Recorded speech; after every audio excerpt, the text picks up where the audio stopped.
Because I want to port my cylinder, I have to determine the port timing.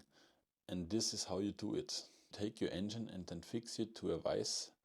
On the crankshaft you attach a degree wheel, take a piece of metal and attach it to your setup so you know exactly how much degrees you have.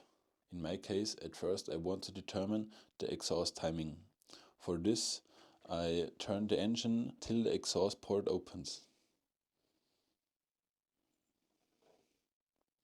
You have to make sure you turn the engine in this direction the engine is running.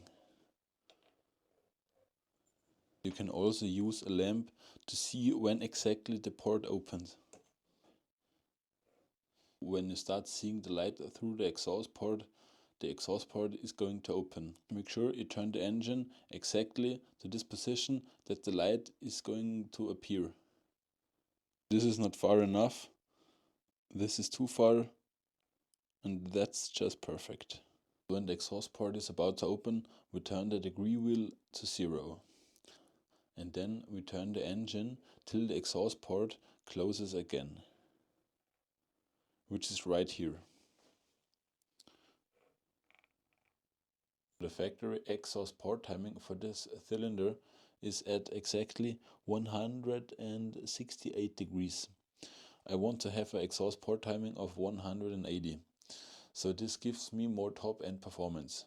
So I turn the engine over to 180 degrees. And then I grab a pen and make a mark on the cylinder. I just make a mark at 180 degrees, and now you can see I have to take away this much material till I am on the mark. The next thing I'm going to do is to determine the transfer port timing, and then I'm going to take a mark at my desired transfer port timing. I'm also going to do this with my intake port.